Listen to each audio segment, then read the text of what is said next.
అందరికీ నమస్కారం అండి. ఈరోజు వీడియోలో అయితే దీపావళి పండుగ రోజు ఇంటిని మొత్తం కూడా మనం దీపాలతో చక్కగా నింపుతూ ఉంటాం కదండి.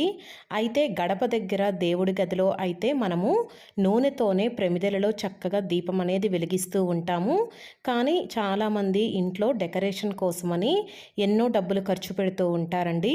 అలా ఖర్చు పెట్టే అవసరం లేదు. నేను చెప్పిన విధంగా ఇంట్లో ఉన్న వాటితోనే చక్కగా మనము చాలా నీట్గా ఇంట్లో అందంగా అలంకరణ అనేది చేసుకోవచ్చండి. ఈ నీటి దీపం కోసము ముందుగా మనము ట్రాన్స్పరెంట్గా ఉండే గ్లాస్ కానీ బౌల్ కానీ తీసుకోవాలండి. దానిలో నిండుగా మనం వాటర్ అనేది వేసుకోవాలి.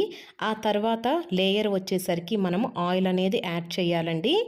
ఆయిల్ వేయటం వలన మనం వేసే ఈ ఒత్తి అనేది లోపలికి వెళ్ళకుండా మనకి అలానే స్ట్రాంగ్గా ఉంటుంది.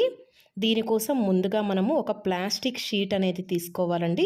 ఇది కొంచెం మందంగా ఉండేది తీసుకుంటే మనకి ఒత్తు అనేది చాలా నీట్గా నిలబడుతుందండి.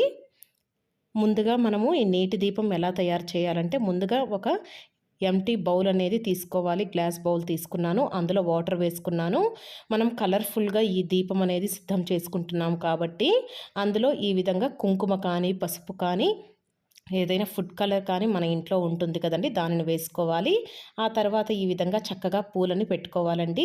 వీడియోలో చూపిస్తున్నట్టుగా మనము ఈ విధంగా ఒక షీట్ని కట్ చేసుకొని దానికి ఈ విధంగా ఒత్తుని పెట్టేసుకొని చక్కగా ఈ విధంగా దీపం అనేది వెలిగించుకోవచ్చండి. చూశారు కదండి దీపం అనేది ఎంత చక్కగా ఉందో. ఈ దీపం అనేది మనకి చాలాసేపు వెలుగుతూ ఉంటుందండి. చూడటానికి ఎంత కలర్ఫుల్గా కూడా ఉంది కదా. దీనికోసం మనం ఎటువంటి ఖర్చు పెట్టే అవసరం లేకుండా ఇంట్లో ఉన్న వాటితోనే చక్కగా మనము దీపం అనేది సిద్ధం చేసుకోవచ్చు.